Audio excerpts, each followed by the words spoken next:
So friends, let's start with chapter number 6 that deals with offenses against the states. So आज के इस lecture में हम जो सेक्शंस कवर करने वाले हैं that are section number 121 to 130. It means 121 से लेके 130 तक के जितने भी सेक्शंस हैं आईपीसी में that deals with offenses against the state. जब स्टेट के अगेंस्ट कोई ऑफेंस होता है या ऑफेंस प्लान होता है तो वो इस चैप्टर के अकॉर्डिंग डील किए जाते हैं और इसी के अकॉर्डिंग उन्हें पनिशमेंट असाइन की जाती है. Now let's start with the very first section that is waging war. So friends, waging war का मतलब है जब भी कोई person, whenever any person either wages war or abets to wage a war or you can say attempts to wage a war, then that very person will be deemed to be an offender as a war wager. अगर कोई भी व्यक्ति government of India के against, government of India या government of state, आप दोनों को ही include करके मानेंगे इसमें. सो अगर कोई भी पर्सन गवर्नमेंट के अगेंस्ट कोई भी वॉर की तैयारी करता है, कोई वॉर वेज करता है या उसे वेजिंग अ वॉर के लिए किसी को अबेट करता है कि भाई तुम जाकर ये वॉर वेज करो, या फिर वेजिंग वॉर करने का अटेम्प्ट करता है, कोशिश करता है, so in that very situation that person will be penalised for death penalty और लाइफ इम्प्रिजनमेंट. इसमें डेथ पेनल्टी या लाइफ इम्प्रिजनमेंट दोनों में से कोई भी एक पनिशमेंट दी जा सकती है. This was about section number 121. आप इसको सुपरफिशियली एक बार अपने बेरक में भी देख लेना जो कह रहा है whoever wages war against the government of India or attempts to wage a war, such war and abets to waging such war shall be punished with death penalty or imprisonment of life. इसके साथ दोस्तों fine तो add होगा ही होगा, plus fine और both. तो ये जितनी भी प्रोविजंस हम आईपीसी में करेंगे फाइन तो आप साथ में लेके ही चलिएगा, ठीक है ना. Talking about 121A. ना 121A क्या कह रहा है? 121A इसी चीज की कॉन्स्पिरेसी की बात कर रहा है कि अगर कोई वॉर वेज कराने की कॉन्स्पिरेसी कर रहा है, so in that very situation punishment may leads to 10 years और life imprisonment. Let's read this section. Whoever within or without India, मतलब या तो ये चीज इंडिया के अंदर हो रही है या फिर ये चीज इंडिया के बाहर हो रही है. So whenever any person who within or without India conspires, conspire का मतलब क्या होता है? conspire का मतलब होता है जब आप किसी चीज़ का षड्यंत्र रचते हो, एक जुर्म को अंजाम देने का एग्रीमेंट या प्लानिंग अगर दो पर्सन्स में हो रहा है. तो सबसे पहले तो आपको कॉन्स्पिरेसी का मतलब क्लियर होना चाहिए जो हमने 120A में पढ़ा था. 120A में हमने पढ़ा था कि कॉन्स्पिरेसी क्या होता है जब दो या दो से अधिकतम व्यक्ति आपस में किसी जुर्म को अंजाम देने की प्लानिंग या एग्रीमेंट बनाते हैं तो वो कॉन्स्पिरेसी कहलाता है. तो अगर ये वेजिंग वॉर करने का कोई कॉन्स्पिरेसी कर रहा है, एग्रीमेंट बना रहा है, चाहे वो इंडिया में है चाहे वो इंडिया से बाहर है, इन दैट वेरी सिचुएशन जो पनिशमेंट उन पर लगने वाली है that is up to 10 years और लाइफ इम्प्रिजनमेंट. इनमें से कोई भी पनिशमेंट उन्हें साथ में मिल सकती है और कॉम्प्लीमेंट्री फाइन तो आप लेके चलेंगे ही साथ में. So this was about section number 121A. तो I hope section number 121A आपको अच्छे से क्लियर होगा. Now talking about section number 122. 122 क्या कह रहा है? 122 कलेक्शन की बात कर रहा है. ये कुछ ऐसे ऑफेंसेस की बात कर रहा है जिसमें कलेक्शन जुड़ी है. मतलब आप कोई आर्म्स इकट्ठे कर रहे हैं या लोगों को इकट्ठा कर रहे हैं या फिर कोई एम्यूनेशन इकट्ठा कर रहे हैं, तो इन दिस वेरी सिचुएशन आपको पनिशमेंट मिलेगी सेक्शन 122 के अंदर. So friends, collection of arms, arms का मतलब हथियार, मैन का मतलब लोग, एम्यूनेशन का मतलब वेपन्स बनाने वाला मटेरियल. अगर ये सारी चीज़ें आप इकट्ठा कर रहे हैं किस पर्पस के लिए? वॉर वेज करने के लिए, फॉर वेजिंग अ वॉर. तो इस पॉइंट ऑफ व्यू के लिए अगर आप ये सारे काम कर रहे हैं तो आपको पनिशमेंट ज़रूर मिलेगी. कितनी मिलेगी? 10 years और लाइफ इम्प्रिजनमेंट. ये दो तरह की पनिशमेंट्स आपको मिल सकती हैं. चलिए इसका सेक्शन एक बार देख लेते हैं. Whoever collects men, arms, ammunition or otherwise prepare to wage a war with intention, either waging or being prepared to wage a war against government of India shall be punished for life imprisonment or imprisonment with the description of the 10 years and shall be liable to fine. Fine तो आपको मैंने पहले ही बता रखा है कि आपने हर एक चीज़ में लेकर ही चलना है। So friends, this was about section number 122। अब बात करते हैं सेक्शन नंबर 123 की। सो 123 बेसिकली बात करता है कंसीलिंग की। जो भी ऑफेंसेस हमने अभी पढ़े वो तो थे करने के लिए, किसी को उकसाने के लिए या करवाने के लिए, लेकिन इसमें बात हो रही है कि अगर आप किसी भी पर्सन को जानते हो जो वेजिंग वॉर करने वाला है, मतलब you are very well aware from the fact कि एक पर्सन है वो वेजिंग वॉर करने वाला है, ये बात आप छुपाते हो किसी से या गलत गाइड करते हो सरकार को कि ये बंदा यहाँ पे वेजिंग वॉर करने वाला है, जबकि बात कुछ और थी। तो अगर आप वेजिंग वॉर को कंसील करते हो तो उसकी पनिशमेंट आपको मिलती है 1, 2, 3 में। और ये जो कंसीलमेंट है इसका ऑब्जेक्ट क्या होना चाहिए? टू फैसिलिटेट, मतलब आप उस वेजिंग वॉर का जो ऑफेंडर है आप उसे फैसिलिटेट करने के लिए उसके द्वारा किए जाने वाले ऑफेंस को क्या कर रहे हो? छुपा रहे हो। तो इस सिचुएशन में आपको पनिशमेंट मिल सकती है कितनी? That will lead to 10 years. इसमें आपको पनिशमेंट इम्प्रिजनमेंट मिल सकती है 10 ईयर्स, और फाइन तो साथ में रहेगा ही रहेगा। ठीक है जी। सो आई होप आपको यहाँ तक के सेक्शंस क्लियर होंगे। तो चलते हैं अब 124 की तरफ।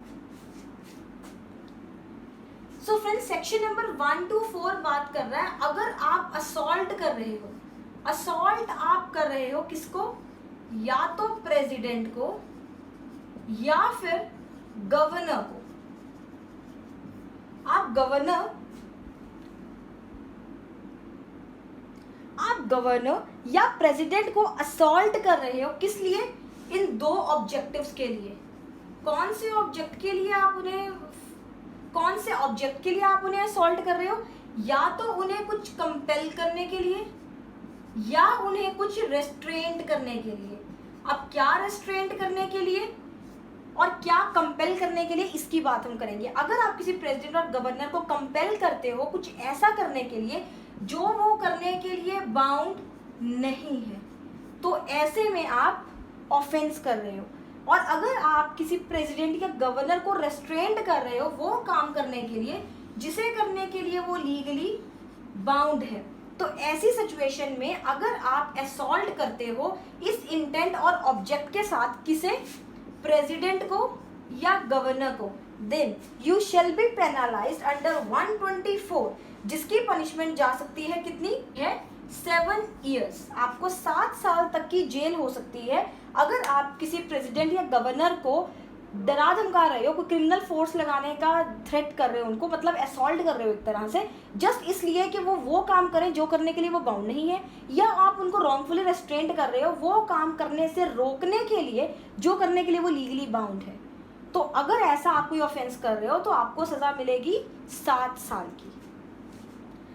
So this was about section number 124। अब आते हैं 124A पे, that talks about sedition.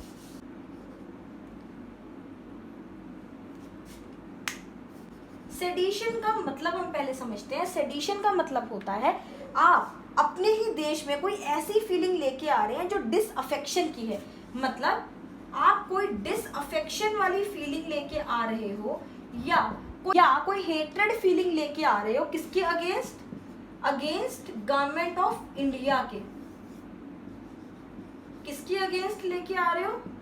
Against government of India की। सो फ्रेंड्स, इस सेक्शन के अंदर अगर आप किसी के अंदर डिसअफेक्शन या हेट्रेड की फीलिंग लेकर आ रहे हो अपने वर्ड्स के थ्रू, साइंस के थ्रू, राइटिंग के थ्रू या विजुअल्स के थ्रू, विजुअल्स को हम कह सकते हैं विजुअल रिप्रेजेंटेशंस के थ्रू, मतलब आप किसी भी इन मोड्स के थ्रू किसी पर्सन के अंदर आप गवर्नमेंट ऑफ इंडिया के अगेंस्ट कोई ऐसी भावना पैदा करने की कोशिश करते हो या किसी को ऐसा करने के लिए एक्साइट करते हो कि उसके मन में या आपका जो वो एक्ट करने का ऑब्जेक्ट है वो है सिर्फ गवर्नमेंट ऑफ इंडिया के अगेंस्ट एक बुरा और एक नेगेटिव इफेक्ट लेके आना, एक डिसअफेक्शन लेके आना, तो ऐसी सिचुएशन में आप सेडिशन कमिट कर रहे होंगे, तो आपको पनिशमेंट मिलेगी इम्प्रिजनमेंट ऑफ लाइफ की या फिर 3 ईयर्स की। It depends upon gravity of your offence कि आपने किस हद तक जाके इस ऑफेंस को कमिट किया है। ये सेक्शन के अकॉर्डिंग आपको अगर इस ऑफेंस के अंदर पनिश किया जाता है तो आपको ये 2 पनिशमेंट में से कोई भी एक पनिशमेंट मिल सकती है अकम्पनिंग विद द फाइन। अब बात करते हैं सेक्शन नंबर 125 की, that talks about Asiatic parts. So friend यहाँ पे एशियाटिक पार्ट्स का मतलब है हमारे फॉरेन रिलेशनशिप्स, मतलब फॉरेन कंट्री के साथ जितने भी एक अच्छे संबंध है हमारी कंट्री के, यहाँ पे उस चीज़ की बात की जा रही है। मतलब इंडिया और फॉरेन के बीच में जैसे भी पॉजिटिव रिलेशन है, अगर आप इन रिलेशंस को र्यून करने की कोशिश करते हैं या स्पॉइल करने की कोशिश करते हैं, किसी भी तरह से करते हैं या करने की कोशिश करते हैं, मतलब टू डू और टू अटेम्प्ट, इसमें दोनों चीज़ें कवर है। तो अगर आप एशियाटिक पावर इज सेइंग कि इंडिया और फॉरेन कंट्रीज में जो पॉजिटिव रिलेशन है, अगर आप उसको डिस्ट्रॉय करने की कोशिश करते हो, तो इस सिचुएशन में you will be punished for at least 7 years, और फाइन तो साथ में एज यूजुअल लगेगा ही लगेगा। तो 125 इस चीज़ की बात करता है। So now let's talk about section number 126। Section number 126 बात कर रहा है डेप्रिडेशन की। तो पहले तो डेप्रिडेशन का मतलब समझ लेते हैं। डेप्रिडेशन का मतलब होता है कॉजिंग हार्म। अगर हम कोई एक्ट ऐसा कर रहे हैं जिसकी वजह से हार्म हो रहा है, तो उस सिचुएशन को हम डेप्रिडेशन कहते हैं। मतलब अगर हम अपने टेरिटरी या वहाँ की किसी प्रॉपर्टी को डेप्रिडेट कर रहे हैं, मतलब हम वहाँ की किसी भी चीज़ को हार्म पहुँचाने की कोशिश कर रहे हैं ताकि गवर्नमेंट ऑफ इंडिया को हम वायलेट कर सकें और उन्हें थ्रेट कर सकें, तो इस सिचुएशन में 126 प्रिवेल करता है। Whoever commit depredation or make the preparation to commit depredation on the territories of any power alliance with any piece of government of India shall be punished with imprisonment of either description which may extend to 7 years and shall also be liable for the fine or to forfeiture of any property। मतलब कि इसमें 3 तरह से punishment मिल सकती है। या तो इसमें पनिशमेंट मिलेगी 7 ईयर्स की, या फिर मिलेगी फोरफीचर की, मतलब आपकी प्रॉपर्टी को फोरफीट कर लिया जाएगा। फोरफीचर का मतलब होता है कैंसलेशन ऑफ एनीथिंग। यहाँ पे आपके प्रॉपर्टी राइट्स को फोरफीट किया जाएगा, तो इसीलिए यहाँ पे बोला गया या तो आपको 7 ईयर्स की जेल होगी या फोरफीट कर दी जाएगी आपकी प्रॉपर्टी, और फाइन तो साथ में लगेगा ही। अब सेक्शन 127 हम इसके साथ में ही करेंगे। 127 कह रहा है अगर यही डेप्रिडेट की हुई प्रॉपर्टी को आप रिसीव करते हैं, सो 127 क्या कह रहा है कि अगर आप ऐसी प्रॉपर्टी को जो 126 में बताई हुई है कि हम वहाँ डेप्रिडेट कर रहे हैं वहाँ की गवर्नमेंट की या टेरिटरीज को या वहाँ टेरिटोरियल प्रॉपर्टी को, मतलब पब्लिक प्रॉपर्टी को, तो अगर आप ऐसी चीज़ को रिसीव करते हैं वहाँ से जो ऐसी अपने डेप्रिडेट कर रहे हैं, उसके दौरान आप कोई प्रॉपर्टी लेकर आए हैं ये जानते हुए भी कि वो गवर्नमेंट की है और ये 126 में किए हुए ऑफेंस के दौरान की प्रॉपर्टी है, तो ऐसी सिचुएशन में आपको पनिशमेंट मिल सकती है सेम 7 ईयर्स की। मतलब यहाँ पे भी आपको पनिशमेंट मिलेगी 7 ईयर्स की। So that's about 126 and 127. So friends, ये तीनों सेक्शंस हम साथ में डील करने वाले हैं। ये सेक्शंस क्या कह रहे हैं, 128 कह रहा है कि भाई पब्लिक सर्वेंट अगर किसी, तो फ्रेंड्स यहाँ एस्केप की बात हो रही है 121 से लेके 127 वाले अक्यूज्ड की। सो अगर 121 से 127 वाले अक्यूज्ड एस्केप करते हैं पब्लिक सर्वेंट के कस्टडी के अंदर, और ये सब करने के लिए वो अलाउ कर रहा है, मतलब जब पब्लिक सर्वेंट किसी ऑफेंडर या अक्यूज्ड को अलाउ करता है एस्केप करने के लिए, तो उसकी पनिशमेंट होगी 10 ईयर्स प्लस लाइफ इम्प्रिजनमेंट, इन दोनों में से कोई भी। देन 129 में बोल रहे हैं कि यही ऑफेंस अगर पब्लिक सर्वेंट की नेग्लिजेंस की वजह से होता है तो पनिशमेंट है 3 साल। 130 में बोल रहे हैं कि अगर यही चीज़ पब्लिक सर्वेंट उसको हेल्प कर रहा है भागने में, एस्केप करने में, तो पनिशमेंट होगी 10 साल, तो पनिशमेंट होगी 10 साल विच में एक्सटेंड टू लाइफ इम्प्रिजनमेंट। तो ये पनिशमेंट्स हैं जो 130 तक आपको देखने को मिलेगी 128 से। ये तीनों चीज़ों में कॉमन ये है कि ये एस्केप से डील करते हैं और ये पब्लिक सर्विस पे अप्लाई होते हैं। So this is the common thing between it. तो फ्रेंड्स चलिए जल्दी से क्विक रिव्यू कर लेते हैं पूरे चैप्टर का। 1 to 1 बोल रहा था waging a war, waging war कर रहे हैं तो सजा कितनी, डेथ पेनल्टी और लाइफ इम्प्रिजनमेंट। कॉन्स्पिरेसी बात कर रहा था कि अगर आप ऐसे ही ऑफेंस की षड्यंत्र या प्लानिंग कर रहे हैं, एग्रीमेंट कर रहे हैं, तो उसमें आपको ये पनिशमेंट मिलेगी 10 साल की। उसके बाद बात हो रही थी कलेक्शन की, कि अगर आप आर्म्स, एम्यूनेशन या मैन को इकट्ठा कर रहे हैं वेजिंग वॉर करने के लिए, तो आपकी पनिशमेंट कितनी होगी, 10 साल की। फिर कंसीलमेंट की बात हो रही थी। कंसीलमेंट में आपको ये बताया गया था कि अगर आप ऐसे ऑफेंस को छुपा रहे हो तो उसकी पनिशमेंट होगी 10 साल। और अगर आप किसी प्रेसिडेंट या गवर्नर को बांध कर रख रहे हो या फोर्स कर रहे हो कुछ ऐसा करने के लिए जो गलत है, मतलब कुछ करने के लिए रोक रहे हो जो उन्हें करना चाहिए और कुछ करने के लिए कंपेल कर रहे हो तो नहीं करना चाहिए, ऐसे में अगर आप कर रहे हो जो वेजिंग वॉर या स्टेट से जुड़ा हुआ है, तो ऐसे ऑफेंस के लिए आपको पनिशमेंट हो सकती है 7 ईयर्स की। उसके बाद बात हुई सेडिशन की, जिसकी पनिशमेंट है 3 ईयर्स, मतलब आप कोई भी दुर्भावना क्रिएट कर रहे हो लोगों में गवर्नमेंट ऑफ इंडिया के अगेंस्ट। फिर एशियाटिक पार्ट्स में फॉरेन रिलेशंस खराब कर रहे हैं, जिसमें आपकी पनिशमेंट कितनी जा सकती है, पनिशमेंट आपकी इसमें जा सकती है 7 ईयर्स। उसके बाद बात हो रही थी डेप्रिडेशन की, जिसमें आपकी पनिशमेंट लाइफ इम्प्रिजनमेंट से 7 ईयर्स तक जा सकती है। और 1 to 7 में बात हो रही थी कि आप वो प्रॉपर्टी लेके आ रहे हो, तो इसमें भी आपकी पनिशमेंट जो है 7 ईयर्स तक जाएगी। और साथ रखना डेप्रिडेशन में 4 फीचर भी ऐड होगा। सो 1 to 8, 1 to 9 और 130 बात कर रहा है एस्केप की। अगर पब्लिक सर्वेंट इनमें से किसी भी ऑफेंस के साथ जुड़े ऑफेंडर को एस्केप करने में अलाउ कर रहा है, या नेग्लिजेंटली उससे बाहर जा रहा है, या फिर एड कर रहा है, मतलब ऐसे एस्केप को अलाउ कर रहा है या नेग्लिजेंस की वजह से हो रहा है या एड कर रहा है, तो ऐसे में उनको पनिशमेंट कितनी हो सकती है? 10 साल की, 3 साल की और 10 साल की। सो फ्रेंड्स, आई होप ये लेक्चर आपको अच्छे से क्लियर होगा। In case you have any kind of a doubt, do let me know in below comment box.